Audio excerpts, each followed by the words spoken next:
بيبدأ مسلسلنا بالبطلة بتاعتنا ليانج. هي بتقول إنها مشهورة على الإنترنت وإنها رايحة أكبر فندق في البلد علشان تقيمه وتعمل له علاج، ودخلت أكبر أوضة في الفندق ودخلت تاخد شاور، وكان في واحد اسمه هو في الأوضة، وهو ده بيكون صاحب الفندق ومحامي كبير جدا، وكان نايم في الأوضة اللي هي فيه وهي متعرفش، وسمع صوت بنت وراح شافها وهي في البانيو وقال لها هو انتي، ورجع فلاش باك من سنتين لما كانت ليانج واقفة في الشارع بتدافع عن واحد علشان جوزها عاوز يضربها، وطلع هو وشافهم والراجل كان هيضربها، راح هو ومسك ايده وقال له هحبسك بتهمة تعدي على واحدة في الشارع. قام الراجل ماشي، وبنرجع للحاضر وهو بيقول لها ما توقعتش تكوني هنا. قامت مصوته في وشه وهو طلع وقال لها انا اسف، وبعدين قال لها ايه ده، دي اوضتي، لبست وطلعت وقالت له اطلع بره، وراحت تتكلم معاه اتزحلقت ومسكت ووقعوا هما الاتنين، وجه السكرتير بتاعه وقال له في ايه، وشافهم وقال لهم شكلي جيت في وقت غلط، وخد بعضه وطلع. وهنا كانت ليانج واقفه مع السكرتير بتاعه وقالت له هو دخل بص عليا وانا باخد شاور. قال لها لا طبعا، ده السيد هو اكبر محامي في البلد. قالت لنفسها هو اغنى راجل في العالم، وقالت له بس هو دخل اوضتي، ده قليل ادب. قال لها هو ما تغلطيش، انت اللي دخلتي اوضتي وليكي عين تتكلمي، وقرب منها وقال لها انا ممكن احبسك على فكره. بعدته وقالت لهم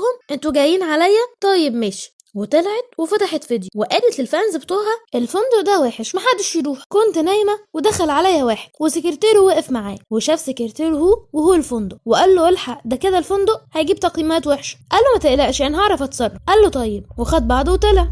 وفتح هو صورة ليانج وقال لنفسه كنتي وحشاني، ولقاها منزلة صورتها هي وحبيبها على النت واتضايق. وهنا راحت ليانج عند حبيبها يو وجابت له الاكل اللي بيحبه وقال لها يو اللي حصل في الفندق. قالت له ما تفكرنيش، وجاله تليفون شغل وانه لازم يمشي، وقالت له بقالي 6 سنين معاك بس انت على طول مهتم بالشغل وسايبني. معرفش يقول لها ايه، قالت له خلاص اديني بوسه وامشي. قال لها حاضر، بسها ومشي. واتصلت بيها واحده من فندق هو وقالت لها تعالي نتكلم بخصوص الفيديو بدل ما نعمل لك قضيه، وقفلت في وشها. وراحت الفندق وهي ماشيه شدها هو للاوضه وقفل الباب. قالت له ليانج استهدى بالله هتعمل ايه؟ قال لها بما انك سوقتي سمعه الفندق بتاعي فعندك خيارين، تدفعي تعويض 30 مليون. قالت ليانج لنفسها يا سوادي، وراح هو قايل لها يا تخليني اقرب منك وقدامك 3 ثواني تفكري. قامت مغمضه عينيها عشان يقرب منها. قال لها انت ما صدقتي انا بهزر معاكي، هاتي تليفون، وادته له ومسح الفيديو وقال لها تقولي للفانز بتوعك انه سوء تفاهم. قالت له طيب، وعملت كده وادت له تليفون يشوف، وشاف ولقى ايوب بعت لها انه هيتاخر في الشغل وهيجيب لها هدايا وهو راجع. اتضايق هو وقرب عليها بس ليانج بعتته وضربته وخدت تليفونها وطلعت. وهي ماشيه شافت يو حبيبها مع بنت اسمها نانا، ونانا دي بتكون اخته هو بس من ام تانية، وقالت له هو ده الشغل اللي انت فيه؟ قال لها استني بس هفهمك. قالت له نانا ما انتش رايح في حته. قالت لهم ليانج ربنا يخليكم لبعض، وخدت بعضها ومشي. وطلع يو وراه، ونانا اتضايق وقال لها يو ان ابوه اتخانق مع واحد ورفع عليه قضيه وابوه في السجن، وان انا بتساعدني ان اروح للمحامي اللي هو وادالها الهديه اللي كان جايبها لها، وكان بيت باسمها. ورجع فلاش باك لما كانت ليانج صغيره وقاعده في الشارع بتعيط ومستنيه اهلها عشان ياخدوها للبيت، وجه يو قال لها تعالي وانا اجيب لك بيت. وبنرجع للحاضر وليانج بتقول له انا اسفه. قال لها انا لما اخلص الموضوع ده هبعد عن نانا، وراح حاضنها وطلع هو وشافه وبعت لها بس لقاها مبلكاه. وكانت هنا ليانج في بيتها الجديد، وراحت لها نانا وهزقتها ورمت القهوه عليه وقالت لها خليتيه يجيب لك بيت؟ قالت لها انت مالك؟ قالت لها نانا انا اللي بجيب له شغله وكمان بساعده في حوار اللي هو معه، وانتي طالبه منه بيت؟ ده مش معاه فلوس عشان يطلع ابوه من السجن. قالت لها ليانج انا ما كنتش اعرف. قالت لها نانا عشان هو ما قالكيش ومش بيثق فيكي وخليكي بعيده عنه. وخدت بعضها ومشي. وقالت ليانج لنفسها انا لازم اساعده واروح له هو. وكان هنا هو وصاحبه جين قاعدين بيشربوا في البار، وجين معاه بنات. وراحت ليانج لهو وقال لها جين انت مين؟ قالت له انا جايه لهو. قال لها هو انا ما اعرفكيش. قالت له عاوزاك تساعدني في قضيه يو. قال له جين مين دي؟ قال له هو صاحبه يو، وجين ده بيكون ابن الراجل اللي حابس ابو يو. قال له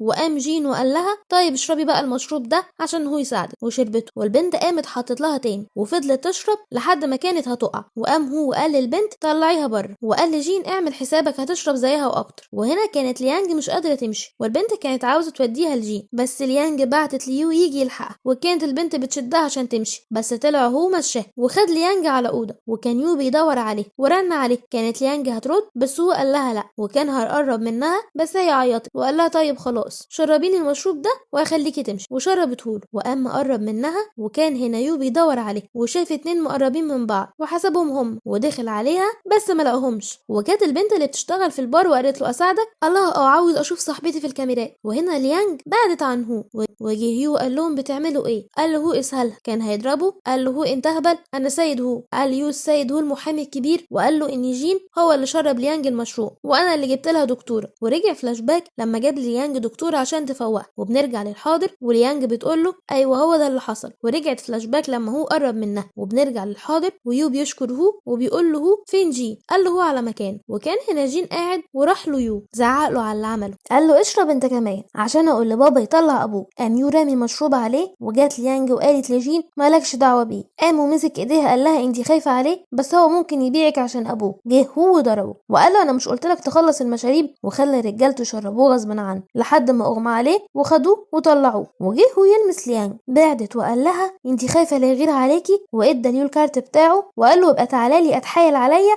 عشان اطلع ابوه. وجه ياخد الكارت رماه في الارض ومشي. وهنا كان يو عند المحاميه بتاعته، وقالت له لازم تشوف حد كبير يعرف يتعامل مع عيله جين. قالت له ليانج انا هروح له هو. قال لها لا، ما بقاش غير صاحب جين الا اروح، انا مش عاوز حاجه. وخد بعضه ومشي. وقالت ليانج افرحه ازاي طيب؟ وجات لها فكره وراحت جابت له الاكل اللي بيحبه وراحت له المكتب، ولما دخلت لقيته نايم ونانا مقربه منه. وراحت نانا وقالت لها ابعدي عنه احسن لك. قالت لها هو شارب؟ قالت لها ما احنا كنا في اجتماع مع عيله جين وشرب معاه وقال الكل اني حبيبته. وصحي وقال لنانا اطلعي عاوز اتكلم مع ليانج شويه. راحت وقالت له طيب ما تنساش الاجتماع الجاي. وخدت بعضها وطلع. وراح يو ليانج وقالت له خد الاكل اهو وكل. قال لها طيب. قالت له بص انا مش هقدر استحمل كل ده، فاحنا ممكن ننفصل. وجه هو وكان واقف بيسمعه. قال لها يو ليه؟ قالت له ليه انت بتخوني وكل ده عشان نانا تساعدك لانها من عيله هو. قال لها اطلع بابا وهرجع لك، اديني وقت بس. قالت له مش هقدر استحمل اشوفكم مع بعض. وكانت ماشيه. قال لها هتروحي فين؟ انت مالكيش غير عيلتنا. دخل هو وعرض على ليانج انها تشتغل معاه وهجيب لها بيت. وطبعا ليانج وافق. قال لها يو لا استني. قال له هو مالكش دعوه بيه. وخدها وطلع. ورجع له تاني خد الاكل منه وقال له ما تستاهلهوش، وخد بعضه ومشي. وهنا كانت ليانج قاعده وزعلانه انها سابت يو. وجه هو واداها ميه وقال لها هو انت زعلانه ليه؟ قالت له عشان هو اللي رباني وانا كنت بحبه. قال لها وانت اي حد تحبيه؟ قالت له عشان ما كانش وحش. قال لها واضح. وادت له الاكل اللي كانت جايباه ليو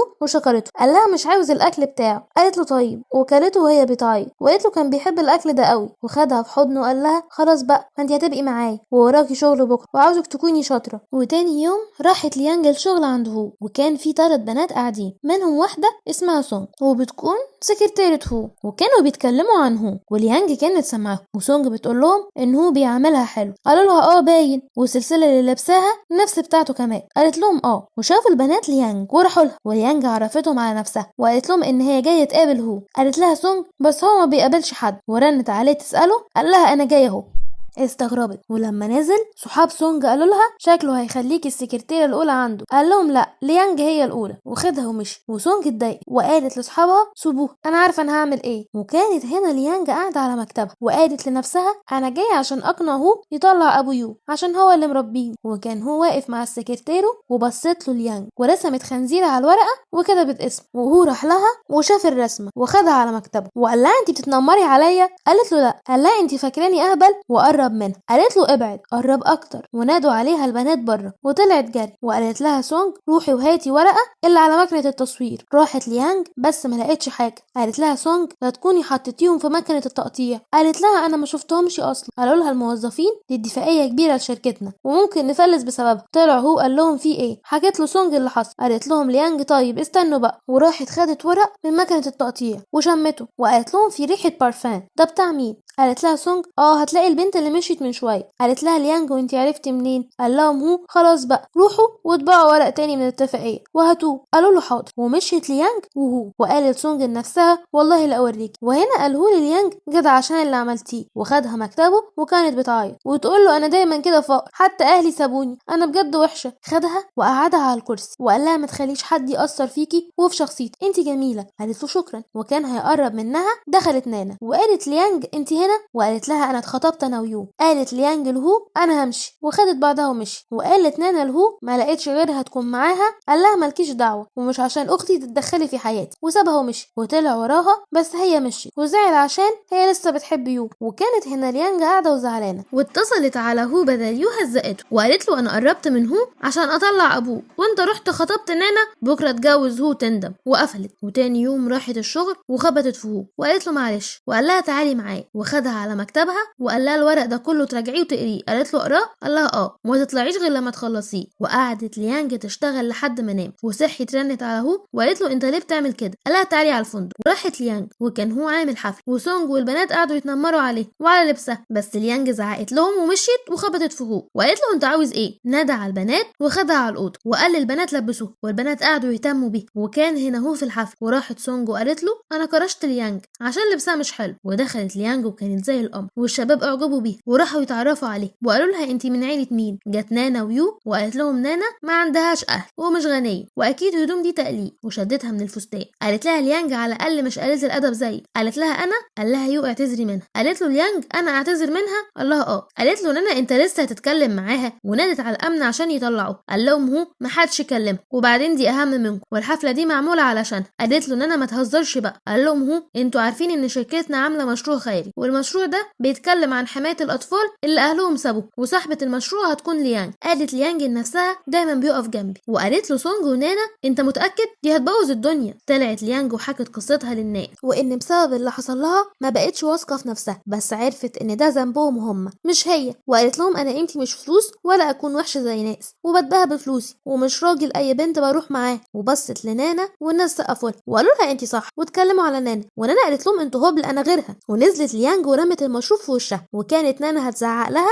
جهو قال لها انت غلطتي ولازم تدفعي الثمن، هتديها 5 مليون، ولو ما وقفتيش هحبسك. اتضايقت ومشيت. وقالت له ليانج انا هتبرع للاطفال بفلوس. قال لها طيب. وقالت للناس كده وهو كمان اتبرع. وراح هو يقف مع الناس، وجهيو قال ليانج تعالي عاوز اتكلم معاكي. وراحت معاه واعتذر لها على اللي نانا عملته، وكان هيلمسها بس هي قالت له لا انت خاطب. وجهو وكان شايفه قال لها انت بتعملي كده عشان هو؟ قالت له لا ده كلب حبس. قال هو لنفسه انا كلب؟ قال لها تعالي نرجع بعد ما اطلع بابا واسيب نانا. قالت له بجد؟ قال لها اه. قالت له طيب ابعد عني. قال لها ليه؟ قالت له انا بحمد ربنا اني سبتك. وكانت ماشيه. راح وحضنها وقال لها خليكي معايا. قالت له ابعد عني. وجهو وبعده وقال له هعمل لك قضيه عشان قربت منها. قالت له ليانج لا عشان هو اللي مربيه. قال له هو عشانها بس، ويلا امشي. مشي يو. وكانت سونج شايفاه وصورت يو وهو حاضن ليانج وبعتتها لنانا. ونانا رنت عليها وقالت لها ايه ده؟ قالت لها ان ليانج بتحاول تقرب من خطيبي، واتفقوا على ان هم يوقعوه. وهنا كانت ليانج واقفه مع هو وقالت له اطلب مني اي حاجه انت عاوزها عشان انت ساعدتني. قال لها متاكده؟ قالت له اه. قال لها طيب عاوزك تخدميني لمده 24 ساعه. قالت له طيب. وتاني يوم راحت له وكان نايم، وصحى قال لها افتحي الستار. فتحتها وقال لها عايزه اشرب شاي وافطر. قالت له حاضر. راحت تجيب الاكل وهو كان فرحان، وقال لنفسه عشان تبقي تقولي عليا كلب تاني. وجت وجابت له الاكل وقال لها لا خلاص انا كلب. قالت له طيب عاوز حاجه تاني؟ الله قال الكتاب ده اقريه بصوت عالي. قالت له لا ده انت مجنون بقى. وخدت الكتاب وقرته كله لحد ما خلصته، وقال لها يلا تعالي معايا. وراحوا ياكلوا. وعملت ليانج نفسها انها اتسممت من الاكل وجالها هلوسه، وهو استغرب وقال لها يلا على المستشفى. قالت له لا هروح لو شلتيني على ظهري ولف بيا. قال لها حاضر. شالها ولف بيها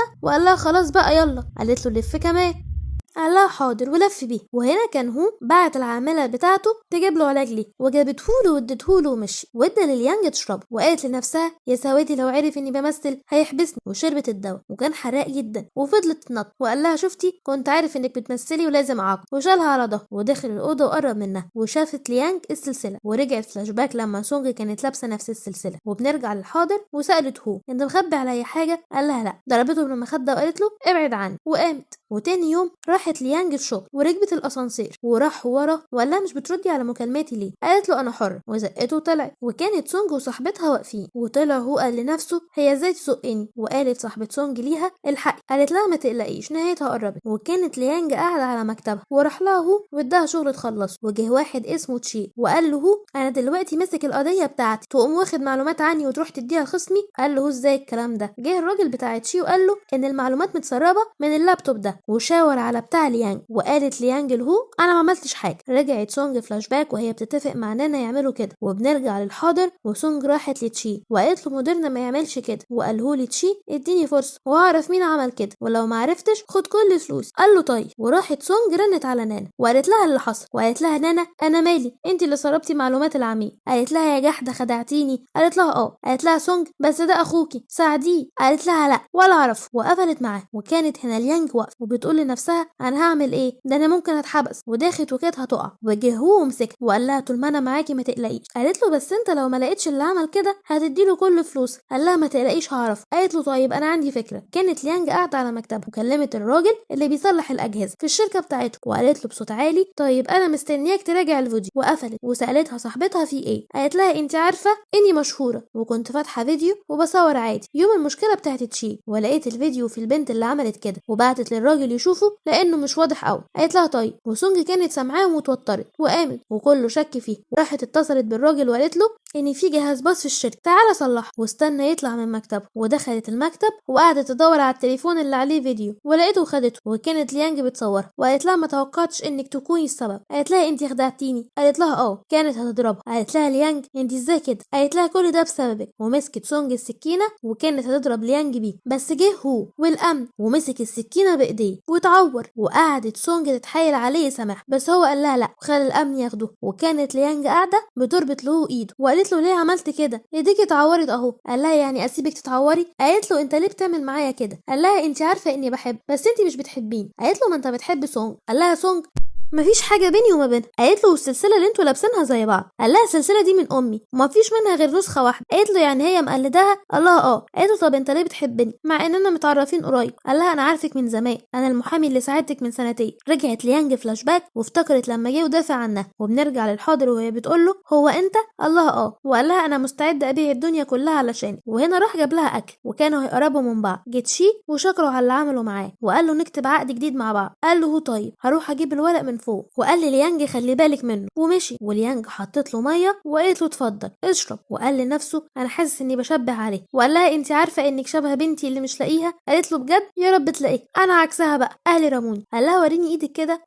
وشافها وقال لها بنتي كان في ايديها وحمه، يا خساره مش انتي. قالت له ان شاء الله هتلاقيه. وجه هو وشافه وهو ماسك ايديه وقال لهم انتوا بتعملوا ايه. قالت شي اتفضل روح وقع على الورق. قال له طيب وخد بعضه وطلع. واتصل على الراجل بتاعه قال له اعرف لي معلومات عن ليانج. وهنا كان هو غيران على ليانج وانه مسك ايديه وزعق لها. قالت له ده انت غيور بقى. الله اه اذا كان عاجبك. قالت له انت فهمت غلط، هو كان بيشبه عليا ومسك ايدي عشان يشوف الوحمه اللي عند بنت. قال لها اه معلش فهمت غلط بس انتي غلطانه. قالت له اسف. قربوا من بعض وقال لها تعالي معايا البيت. قالت له ليه. قال لها بابا عامل حفله تعالي نروح سوا. قالت له طيب. وهنا راحوا الحفله سوا وقرب منها وقال لها اعملي حسابي هقول لكل الناس انك حبيبتي. وطلع ابوه وقال له انت مقرب منها كده ليه. قال له لو مش عاجبك ما تبصش. وجت مرات ابوه وقالت لليانج تعالي نشرب شاي جوه. وخدتها ودخلت البيت وقالت لليانج يلا حطي لي ميه. قالت لها انا. قالت لها امال انا. يلا حط. راحت ليانج حط وخدت منها الكوبايه ورمت ميه في وشها. وجت نانا وضحكت عليه وقالت لها احسن. مسكت ليانج الميه ورمتها على ام نانا ونانا زعقت لها وكانت هتضربها. جه يو قال لهم في ايه. قالت له نانا خليها تعتذر مني. قال لها يو اعتذر لها. وكان هنا هو واقف مع ابوه وابوه بيقول له البنت دي مش عجباني سيبها. قال له عجباني انا وهتجوزها وسابه ومشي. وكانت هنا ليانج بتقول ليو واعتذر لها ليه وطلع لها صورتهم وقال لها فاكراها قلتيلي في اليوم ده اني هفضل اخوكي طول حياتي لو لسه باقي عليا اعتذر لها. جه هو وخد الصوره وحطها في جيبه وقال لهم هي خلاص هتبقى مراتي يبقوا انتوا اللي تعتذروا لها. وخلاهم فعلا يعتذروا لها. ومرات ابوه قالت له انت ازاي تخليهم يعتذروا لها. قال لهم بقت مراتي خلاص وانتوا كمان هتعتذروا لها. قالت له نانا انت اتجنيت. قالت له ليانج لا خلاص هما برضو اهل. قال لها طيب. خدها وراح الحفل وكانوا واقفين ونانا بعتت الجرسون يديهم مشروب وكانت حاطه لهم وخد وكان هيشرب. بس جه الراجل بتاعه وقال لهم ان تشي عاوزها وخدها وراح. وهو جاله تليفون وعرف ان ليانج تبقى بنت تشي. قال لهم هروح اعمل حاجه وارجع لك. قالت له طيب. وراحت للسيد تشي واول ما شافها حضنها ونانا صورته. وليانج قالت له انت بتعمل ايه وبعدته وسابته وطلعت وراحت له. وجت نانا وفتحتها في الحفل وورت للناس صورتها مع تشي واتكلموا عليها وحش بس هو قال ان هو واثق فيه وقربت منه منه، بس عيلة هو ما سكتوش برضه وغلطوا فيه، وتشي جالهم واتصدموا لان هو راجل كبير في البلد وهزقهم طبعا، وقال لهم هو اللي انتوا بتغلطوا فيه ده يبقى ابو ليانج. قالت له ليانج ايه؟ وورى لها ورق بتثبت انها بنته، وقال لها وانا وريت له صورتك وانتي صغيره مع يو وشاف الوحمه اللي على ايدك. قالت له ايوه فعلا كان عندي بس راحت عشان كده نسيت. قال لها ابوها تشي انا اول ما شفتك شبهت عليكي وخليت الراجل بتاعي يتاكد وقال لي انك بنتي. قالت له بس ماما قالت لي انك رمتني. قال لها هي قالت لي كده علشان ما تجيليش وانا دورت عليكي كتير. قالت له يا حبيبي يا بابا وحضنته، وهو قال لها هعوضك عن اي حاجه حصلت ومش هخلي حد يكلمك تاني. قالت له نانا احنا اسفين. قال لها اسكتي انتوا غلطتوا فينا، انا لازم احبسكم. وخلى رجالته يمسكوه وقعدت تتحايل على يو ينقذه، بس قال له هو انها كانت متعاونه مع عيله جين عشان ابوه ما يطلعش. قال له يا نهار اسود الكلام ده بجد؟ قالت له اعمل ايه طيب انت كنت هتسيبني؟ قال لها ما توقعتش منك كده. والرجاله خدوها هي واهلها ومشي، وعدت نانا الراجل